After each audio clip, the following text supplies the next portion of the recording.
جماعة انتوا عارفين انا كل ما بيحصل اي اختلاط او احتكاك مع العرب او مع المصريين بحد اخص، آه، بحمد ربنا ان انا ما قعدتش في مصر او ما عشتش في مصر. عشت في مصر وانا صغير. طب ليه انا بقول كده؟ لانه دايما اي موقف بيحصل، اي احتكاك، اي حاجة بتحصل، بيكون في الموضوع مصريين او عرب. المصريين بحد اخص تاني، بشوف عجب العجاب. عجب العجاب.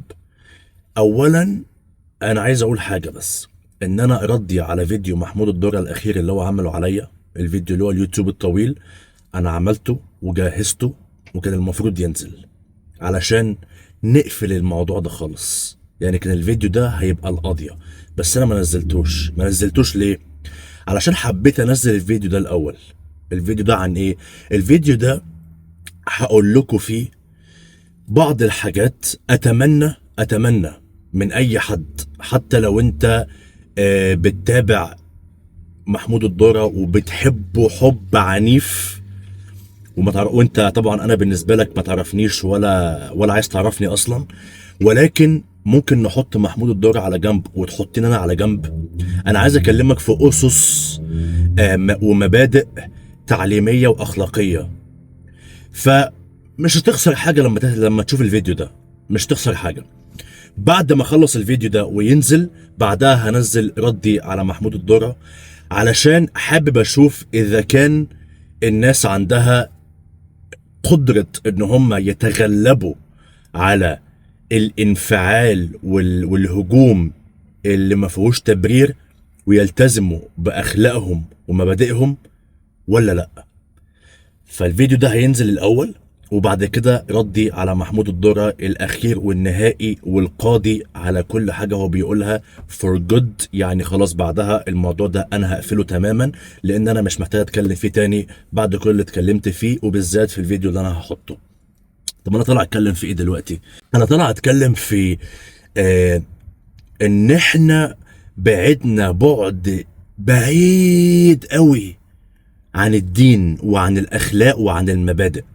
ومع مرور السنين الموضوع بدأ يزداد سوء كل مدى، لحد ما وصلنا لمرحلة ان ما بقاش في اصلا مبادئ ولا اخلاق في التعامل مع البشر.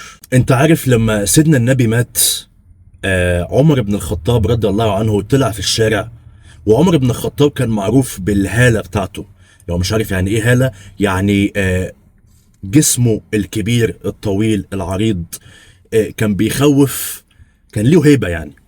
طلع في الشارع بعلو صوته وقال: من كان يعبد محمد فإن محمد قد مات والله حي لا يموت. علشان يعمل ديبانك او يمحي من فكرة ان انا اعبد انسان، حتى لو الانسان ده نبي، حتى لو النبي ده احسن الانبياء عند الله، ما ينفعش ان انا اعبد انسان، ما ينفعش ان انا اعبد نبي. فما بالك بقى بالناس اللي بتعبد انسان، اللي بتعبد انفلونسر، اللي بتعبد يوتيوبر، اللي بتعبد كوتش. ده اسوأ بكتير قوي، اسوأ بكتير قوي. اصل في فرق ما بين ان انا ابقى فان ومعجب بحد، وفرق ما بين ان انا اعبده وعارف انت مش ابقى معمي ودماغي متغذية معلومات من خلاله تخليك توصل لمرحلة ان انت ممكن بكل سهولة تسب في الناس، تشتم، تقل ادبك، تخوض في عرضهم، تغتابهم وتنم عليهم وتقذفهم بكلام انت هتحاسب عليه يوم القيامة. ما هو خلي بالك انت، انا عايزك تلاحظ حاجة: كل انسان انت بتشتمه او بتغتابه او بتنم عليه او بتقذفه بحاجة مش فيه، هو مش مأذي، انت اللي مأذي. يعني انا لما بتشتم علشان الفيديو اللي عملته، بتشتم على اليوتيوب وبتشتم على الانستجرام، انا مش مأذي في حاجة. هل انا بتضايق؟ اكيد بتضايق طبعا عشان انا بشر، بس الأذية الحقيقية عليا؟ لا مش عليا، هي عليك انت. ليه؟ علشان انت اللي هتتحاسب يوم القيامة على كلامك ده. انا وانت هنقف يوم القيامة، وانا هاخد حقي منك يوم القيامة قدام ربنا. فانا الأذى الحقيقي ليك مش ليا. انا تمام. فاحنا بعدنا عن الدين وصلنا لمرحله ان احنا كمان ما نبقاش واعيين للحقيقه، او ننصر الباطل على الحق علشان بس الباطل حد كبير او حد مشهور او حد ذو اسم. وصلنا لمرحله ان احنا لا، احنا ننصره علشان هو معروف. بس انت مين؟ انت طالع تتشهر على قفاه. طب انت بتقول انا طالع اتشهر على قفاه بناء على ايه؟ بتظن الظن ده بناء على ايه؟ طب يا اخي، ده ربنا سبحانه وتعالى بيقول لك ايه؟ واجتنبوا كثيرا من الظن ان بعد الظن اسم. يعني ربنا بنفسه بيديك كماند او امر انك ما تظنش في حد. وقال لك ليه؟ لان معظم الظنون بتبقى اثم، بتبقى يعني ذنوب عليك. ليه؟ علشان انت كانسان ما عندكش علم. العلم كله عند الله، بالذات علم الغيب، بالذات انك تبقى عارف في قلوب الناس، بالذات انك تبقى عارف نوايا الناس. ده انت عمرك ما هتبقى ملم بيه، ده عند ربنا سبحانه وتعالى بس. فانتوا مستعدين انكم فعلا تضحوا باخرتكم علشان خاطر شخص؟ مستعدين انكم تنصروا الباطل علشان خاطر شخص عنده ملايين؟ مستعدين انكم تغتابوا وتسبوا وتشتموا شخص على حساب شخص هو اصلا لا يكترث ليكم؟ انتوا بالنسبه له ولا حاجه، انتوا بالنسبه له اوبجكتس بتجيبوا له فيوز وبيعمل فلوس من على قفاكم من الخدمات، انما هو مش مهتم بحد فيكم اصلا. هل انت تفتكر لو انت رحت له علشان يساعدك هل هو هيساعدك؟ مش هيحصل. عارف عامل زي ايه المصريين لما بيقعدوا يتخانقوا مع بعض علشان ماتش اهلي وزمالك؟ اللعيبه دي بتعمل ملايين ومش في دماغهم انتوا مين اصلا، وانتوا قاعدين على القهاوي بتسبوا وبتشتموا في بعض، وبوستس على الانترنت بتسبوا وتشتموا في بعض علشان خاطر ناس انتم بالنسبه لهم ولا حاجه. عمرك فكرت فيها من الناحيه دي؟ انت فعلا بالنسبه لهم ولا حاجه. فانت عمال تضحي بدنيتك وبتضحي باخرتك علشان ناس هم لا هيفيدوك في الدنيا ولا هيفيدوك في الاخره. احنا ليه ما بنفكرش يا جماعه؟ ليه بنقعد نسب ونشتم في الناس؟ ليه بنقعد نغتاب الناس؟ الآية اللي أنا قلتها من شوية ليها تكملة. قال لك ولا تجسسوا، ما تتجسسش على حد، ولا يغتب بعضكم بعضا، أيحب أحدكم أن يأكل لحم أخيه ميتا فكرهتموه. ربنا شبه إنك تغتاب حد، وإنك تغتاب حد ده إنك تتكلم عليه من وراه، أو إنك تتلفظ بألفاظ هو لو سمعها يتضايق عشان انت بتتكلم عليه وحش. ربنا شبه ده اكنك بتاكل لحم اخوك ميت. حتى ربنا قال لك فكرهتموه، انت مش هتحب انك تعمل ده. فليه احنا بنغتاب الناس؟ وربنا برضو قال لك ولا تنابزوا بالالقاب، ما تشتموش بعض وما تقولوش القاب على بعض بذيئه، ما ينفعش. ربنا يعني مدلنا حاجات نمشي بيها في الحياه احنا ما بقيناش ملتزمين بيها خالص، وما بقتش في دماغنا، وما بقاش في دماغنا عواقب ده قدام عامل ازاي. قدام ده قصدي عليه يوم القيامه. سيدنا النبي في السنه النبويه اتكلم كتير قوي عن المعاملات، حتى قال لك يعني لما يحصل حاجه بينك وبين اخيك التمس له اعذار كتيره قوي. ما هو الله اعلم هو بيعدي بايه، انت ما تعرفش. التمس له الاعذار لحد ما تيجي الفرصه انك تتكلم معاه. لعل وعسى كان عنده ظرف منع ان هو يعمل الحاجه اللي انت هو مثلا كنت متفقين عليها، انت هتعرف منين؟ احنا كل ده راح مننا. بقينا بنظن في الناس بدون علم، بقينا بنحكم على الناس بدون علم. اللي داخل يقول لي الدور ده عمك، اللي داخل يقول لي انت طالع تتشير على قفاه، وواحد يقول لي اسمع مني. اسمع منك يعني اسمع منك عني او عن نيتي؟ انت متخيل العقليه وصلت لحد فين؟ ان انا اسمع من شخص ما يعرفش عني حاجه ولا عن نيتي، اسمع منه هو حقيقتي. بتحكم على اساس ايه؟ طب هل انت مثلا زي ما ضيعت وقت انك تدور على الانستجرام بتاعي وتخش وتبعت لي مسجات فيها شتايم وتخش وتعمل كومنت على الفيديو بتاعي تشتم فيه، الوقت اللي انت ضيعته ده هل انت ضيعت نفس الوقت ده في انك تستثمر في انك تعرف الحقيقة فين؟ زي كده مثلا ما المحقق بيعمل في قضيه علشان يثبت الحقيقه.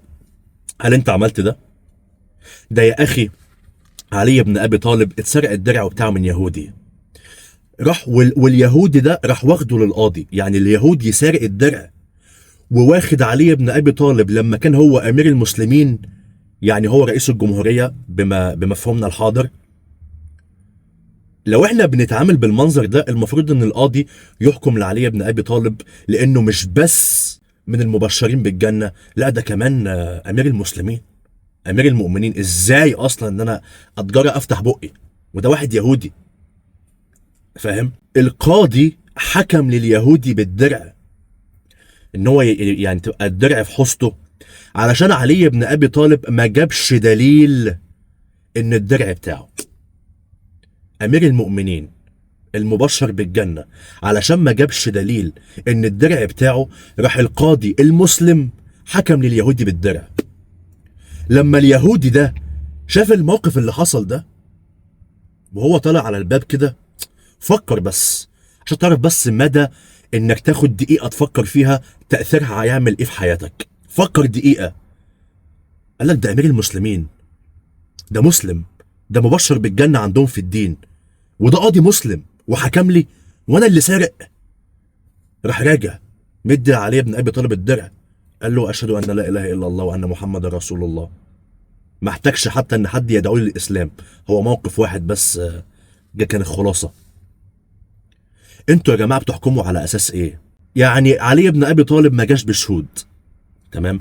انا جبت ادله، لا الادله دي مفبركه. طب انت عرفت منين انها مفبركه؟ حققت في الموضوع؟ جيت كلمتني؟ سلطت حتى عليا فطلعت ان انا كذاب مثلا؟ ما عملتش حاجه. بتحكم بناء على ايه؟ عرفت منين انها مفبركه؟ طب انت ليه ظنيت فيا ان انا طلعت اعمل حاجه زي كده علشان انا حاقد؟ عرفت منين؟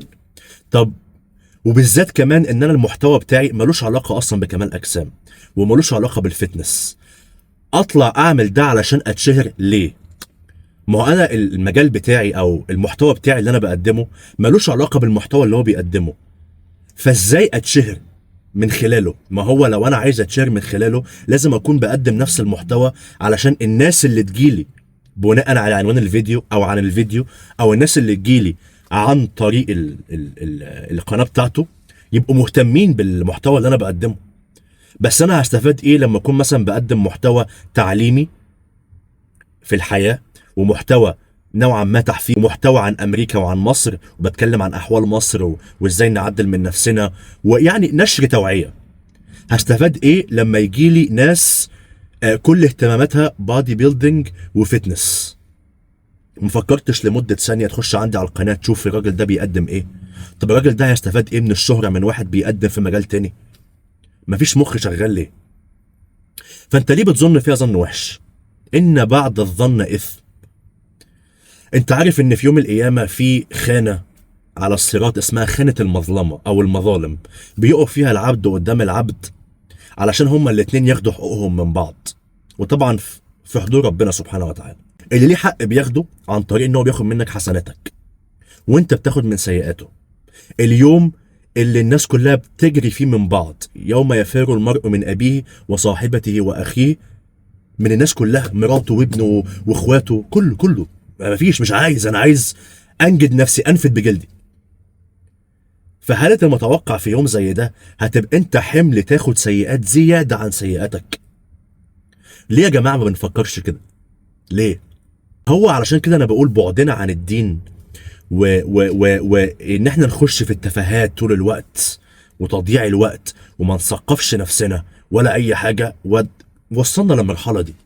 وصلنا لمرحله ان بس علشان واحد مشهور الناس بقت بتعبده لدرجه انها ممكن تداري عن الحق وتنصر الباطل، ومش بس كده، تخش للي معاه حق تشتمه وتسب فيه وتخوض في عرضه وتظن فيه ظنون مش كويسه، زي ان انا عايز اتشهر على قفا حد، او ان انا نصاب، او ان انا كذاب، او ان انا مفبرك، بدون اي استثمار في الوقت من ان هم يعرفوا الحقيقه المطلقه. مفيش. جماعه ارجعوا للسنه النبويه واتعلموا. ارجعوا للدين وتعلموا مبادئكم تاني بالله عليكم. علشان والله انا بعمل الفيديو ده عشان مصلحتكم، وبفكر نفسي قبل ما انا بفكركم. والله يوم القيامة محدش هينجدك لما تطلع تقعد تشتم. هتعيش كام سنة؟ 60 70 80؟ وبعد كده انت مع السلامه، محدش هينجدك. لا حد هينجدك في القبر ولا حد هينجدك يوم القيامه، الا لو ربنا طبعا برحمته هو نجدك من كل الكلام ده. فاحنا لو احنا فعلا عايزين نتغير وعايزين نبقى زي الشعوب المتطوره، لازم نبدا نفكر زي اليهودي لما اخد دقيقه مع نفسه وفكر.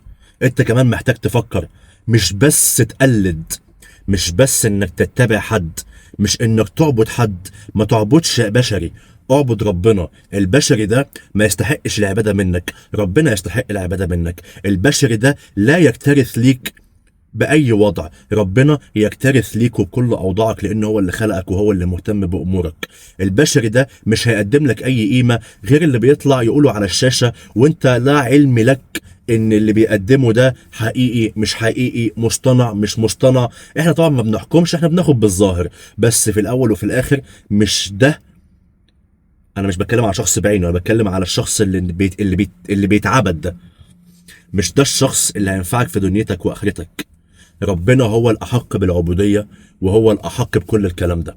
فانت علشان تعرف انك تنجح في دنيتك، والنجاح مش بس نجاح مادي، هي النجاح مش فلوس بس. عشان تنجح في دنيتك وعلشان تعدي اخرتك بسلام، لابد انك تمشي زي ما ربنا قال لك، وزي ما سيدنا النبي قال لك، لان ربنا قال لك واطيعوا الله واطيعوا الرسول.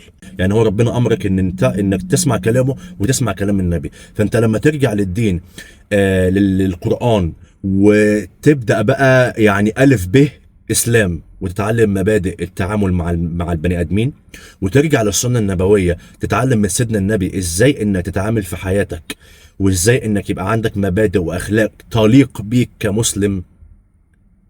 صدقني حياتك هتتحول تماما. ودي رسالتي في الفيديو ده.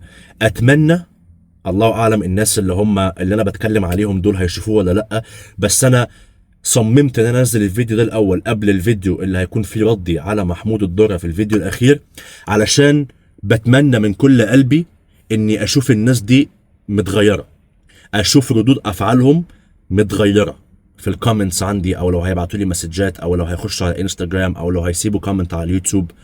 اتمنى فعلا من كل قلبي، لان انا قناتي كلها توعية، مفيش حاجة فيها فيك الحمد لله. فاتمنى من كل قلبي ان الفيديو ده يكون سبب نقطة تحول او تغيير بالنسبة لك، ونشوف ده في الكومنتس او في العامة هيكون عامل ازاي. وفيديو ردي هينزل بعد ما ده ينزل ان شاء الله، وهيكون دي نهاية وقفلة الموضوع ده نهائي، علشان اواصل المحتوى بتاعي طبيعي بعيدا عن الدوشة والجدل اللي حصل ده.